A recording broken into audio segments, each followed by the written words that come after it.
O WebODM, uma plataforma muito interessante para processamento de imagens. Ele pode ser instalado no computador, através de um servidor virtual ou no servidor online. Então ele exige aqui 65% de sobreposição das fotos com o drone. É claro, se eu for criar uma foto, um mapeamento em 3D, né, essa sobreposição tem que ser maior. Então, para nós iniciarmos, eu vou clicar nesse botão, criar um projeto, digitar o nome aqui do projeto, uma descrição opcional,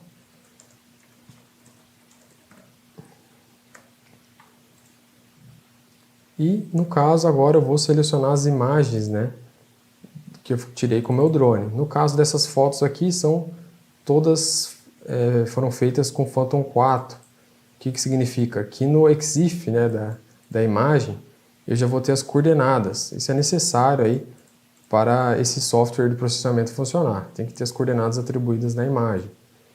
No caso da DJI já acontece isso. Vou criar um nome aqui para essa tarefa, né, de processamento. Vou colocar aqui Fazenda RGB, que a gente também vai processar um lote de fotos que foram feitas com uma câmera multiespectral. O nó de processamento, vou deixar em alto. Opções, caso eu tenha alguma configuração que eu queira alterar, né? Uma foto, uma ortofoto só para visualização, se eu quero o modelo de superfície e terreno, enfim. No nosso caso, vou deixar no padrão, que é o mais fácil. E na última configuração, significa se ele vai redimensionar essas imagens para poder tornar mais rápido o processamento. No caso, o que vai acontecer? Eu vou perder a resolução das fotos. Então, vou deixar não aqui para processar do jeito que eu estou enviando. Revisar e iniciar o processamento. Então, agora, o que está acontecendo? Eu estou enviando as fotos para o servidor, onde depois que ele receber, ele vai iniciar um processamento aí para criar a ortoimagem desse lote de fotos. Basicamente, ele faz aí o que o Agisoft PhotoScan, ou Metashape, que é chamado agora, e o Pix4D fazem, né? Que é o processamento das imagens, a criação do ortomapa e também o modelo de superfície. A gente vai ver que nesse software é interessante os plugins de processamento que ele tem, né? Eu posso aí medir distâncias, seria um SIG interno do próprio software, onde eu consigo extrair informações no próprio servidor online, sem ter que ter uma baita máquina ou um outro software especial. Então, vamos aguardar aí o upload e o processamento dessas imagens. Então, temos terminado aqui o processamento do RGB. Eu já posso acessar ele e olhar como é que ficou o modelo. Tem também processando a mesma área com uma câmera multiespectral. Então, aqui no caso do Task Output, eu tenho tudo que foi feito, né, durante o processamento. Então, caso dê algum erro, vai aparecer a mensagem aqui de qual foi o problema. No caso aqui deu tudo certo. Eu vou visualizar o mapa. É possível, antes disso, também puxar todos os arquivos gerados, né, para abrir no software externo. Mas vocês vão ver que no WebODM ele tem uma interface muito boa. Olha aí. Já abre a imagem em cima do Google Earth. No caso, posso comparar aqui as camadas, né? Claro que tem um erro no posicionamento das imagens, que eu não usei os pontos de controle. Mas também a imagem do Google Maps não é 100% correta. Enfim, nós temos a ortofoto que foi tirada aqui, algumas ferramentas aqui do lado direito. A primeira delas é o histograma, né? Onde eu posso ajustar os valores mínimos e máximos para realçar um pouco as cores, exportar isso também. Segundo ícone, eu posso alterar o fundo do meu banco de dados. Terceiro, eu posso carregar um shape para sobrepor aqui a imagem. Também posso gerar curvas de nível em cima do modelo de superfície que foi gerado. Ó.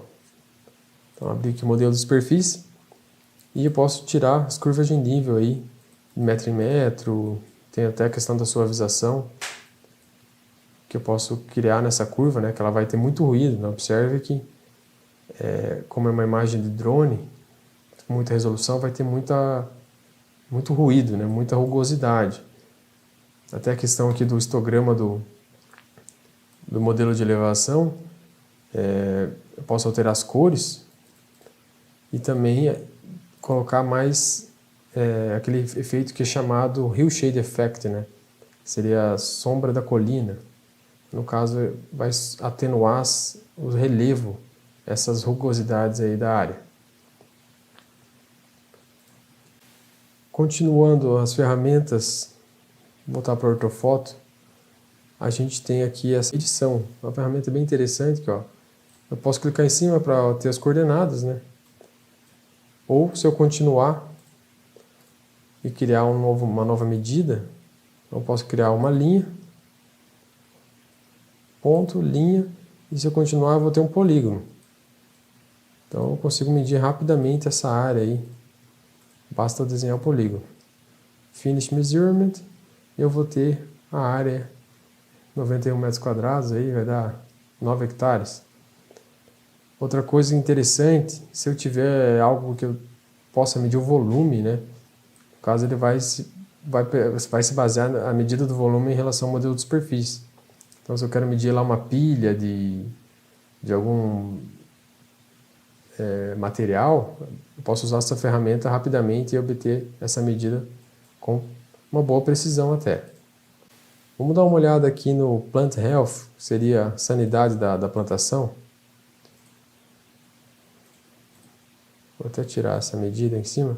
Observe que não ficou tão bom, né? Não dá para entender muita coisa. Então o que eu tenho que fazer?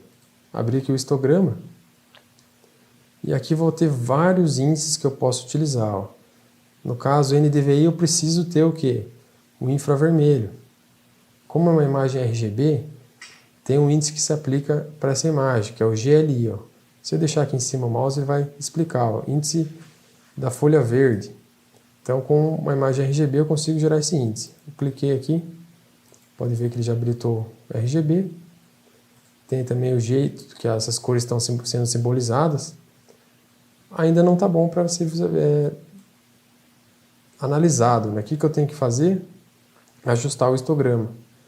Então, conforme eu vou reduzindo o valor mínimo aqui e o valor máximo, as cores vão se alterando, o histograma fica mais equalizado e eu consigo perceber sutis diferenças aí na plantação. Olha que legal.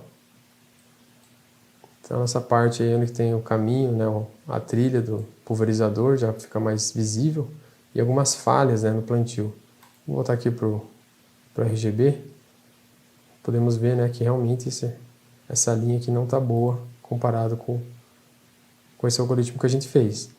Então, se eu tiver outros tipos de imagens, eu posso aplicar vários índices que tem aqui e exportar essa imagem que eu criei e equalizei aqui no modelo.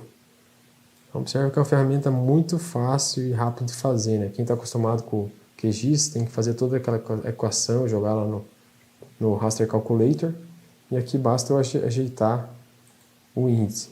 Também a questão da simbologia das cores, né? É uma ferramenta muito fácil de visualizar os dados. Outra coisa interessante, eu posso compartilhar isso sem que a pessoa tenha que ter uma conta no sistema. Então basta copiar o link ou criar o QR Code e enviar para ela, que ela vai acessar isso aí e visualizar o mapa. Então essa é toda a parte de visualização dos dados, eu posso também deixar a tela cheia. É muito interessante, muito fácil de visualizar os dados e interpretar. Claro que eu tenho esse ponto de interesse, eu quero lá checar no campo, basta eu clicar em cima aqui que eu vou ter as coordenadas. Jogo isso para o meu celular e fica fácil de chegar no ponto. Vamos dar uma olhada agora na parte do modelo 3D. Eu posso clicar nesse ícone ou voltar lá para nossa tarefa e abrir aqui o modelo 3D. Então esse aqui é um plugin muito interessante que permite nos analisar aí a nuvem de pontos que foi gerada. Várias ferramentas também que eu posso trabalhar. Então observe aí que eu já tenho a nuvem de pontos. Nada mais são, né, obviamente, do que pequenos pontos, né, simbolizados, que vai me dar o terreno que foi mapeado. Aqui dentro tem também medidas, né, medir ângulos, distâncias, igual a gente viu antes, áreas. E uma muito interessante é o que? O perfil longitudinal. Vou clicar aqui na ferramenta e desenhar o perfil do talhão aqui, ó, descendo pelo meio dele até o fim dele. Clico com o botão direito para finalizar. E vou abrir na cena o perfil que eu desenhei. Eu posso o quê? Diminuir a largura desse perfil, né? E mostrar o perfil longitudinal. Vou deixar mais alinhado aqui para a gente ver bem. E conforme eu vou passando o mouse, ó, observe que eu tenho a altura plotada ali em Z. Eu consigo também aproximar, desaproximar. Tem esse perfil realmente fiel, né, ao que foi a inclinação do terreno. Posso também aumentar aqui a questão da largura do perfil que eu estou simbolizando. E por fim exportar ele, né, para o CSV, que eu posso abrir no AutoCAD, trabalhar depois com essa informação. Então bem interessante analisar a curva de nível, talvez um projeto de corte e aterro, uma ferramenta rápida e fácil de usar. Uma outra ferramenta legal é também do cálculo do volume. Então observe essa árvore aqui, ela ficou faltando, né, a parte ao redor dela, né, obviamente porque esse mapeamento foi feito com uma câmera no nadir, né, a câmera 90 graus. Mas se eu tenho um objeto 3D bem simbolizado e quero medir o volume, basta usar essa ferramenta, seleciona a parte da nuvem de pontos, ajusta aí onde você quer medir e aqui embaixo você já vai ter o volume calculado. Então ferramentas muito simples aí que você pode trabalhar no seu dia a dia. Meu outro processamento deu algum erro, olha aí. Então eu abri aqui o painel de tarefas, a saída de processamento, e pesquisando o erro que eu tive, eu descobri que foi o quê? Falta de memória no servidor. Então talvez o computador ou o servidor que você esteja usando pode ficar sem memória devido à quantidade de fotos e o tamanho da fotografia, né? No caso, esse aqui é uma câmera que tem mais resolução que a do Phantom 4, acabou ficando um pouco pesado. O que eu posso fazer então para processar? Eu vou vir aqui e vou falar para ele redimensionar as imagens. No caso que eu deixei elas inteiras, né, eu posso configurar e fazer rodar tudo de novo com as imagens menores, que vai ocupar menos memória. Então nas opções aqui eu posso ativar, claro que tem explicação, né, do que é cada parâmetro aí que você está alternando. E é interessante ler um pouco a documentação, entender mais sobre cada um. Eu posso até gerar um modelo de terreno. Esse aqui é o parâmetro, então vou colocar aqui 2048, que é o padrão dele. Salvei e vou salvar aqui de novo e dar o restart. Então no caso, vou rodar desde o começo para redimensionar as fotos e usar menos memória no servidor, né?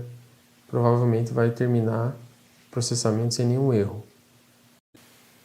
Tenho finalizado o processamento aí com a câmera convertida, né, para pegar a banda do infravermelho.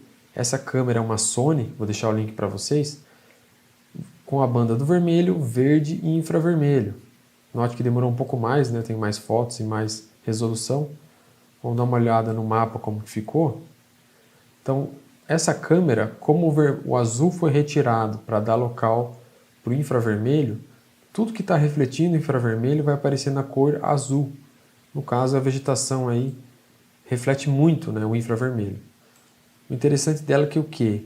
Na saúde da plantação, nós agora conseguimos trabalhar o índice NDVI, que é essa equação que está aparecendo aí, ó. Infravermelho menos o vermelho dividido pelo infravermelho mais o vermelho. Então essa equação vai ajustar o que? Os valores de menos 1 a 1. Tudo que vai de menos 1 ao 0 não é vegetação. E de 0 a 1, vegetação, quanto mais próximo de 1, né, mais saudável. O que eu estou fazendo? Eu estou ajustando os valores para tentar realçar essas diferenças aí de não vegetação e vegetação sadia. Então no caso, vou dar um zoom aqui nessa região que está bem, tem bastante diferença, né? Note aí que a gente consegue ver problemas na plantação com mais facilidade. Além do NDVI, nós temos outros índices, né, que agora eu posso usar esse tipo de filtro, olha lá, vermelho, verde e infravermelho, que é a nossa câmera, além do que eu posso trocar as cores dessa simbologia, né? Vou deixar ali essa outra que é interessante, que tem um tom de azul também, uma classe a mais ali para poder mostrar um pouco mais essas diferenças que talvez no RGB eu não conseguiria notar. Então é uma ferramenta muito legal, muito fácil de usar, que o WebDM nos apresenta. Essas são as grandes vantagens aí do WebDM. Não preciso ter uma máquina muito boa, posso fazer o upload de qualquer lugar aí para o servidor e depois aí na viagem mesmo, na hora que eu chegar a olhar, já está pronto o processamento. Além do mais, um usuário central pode estar vendo tudo que outros usuários estão processando. Note que aqui eu tenho aquele mapeamento que eu fiz com o usuário privado e um administrador consegue gestionar todas essas informações. Então eu posso ter uma equipe de campo aí com vários drones trabalhando ao mesmo tempo, jogando para um portal onde tudo está sendo salvo e analisado. Mais uma vantagem do WebODM para esse tipo de administração de dados. Uma cooperativa, uma empresa de agricultura, seguradora, é um portal muito interessante para acompanhar, né, como que está a saúde da plantação, problemas, desenvolvimento e por aí vai.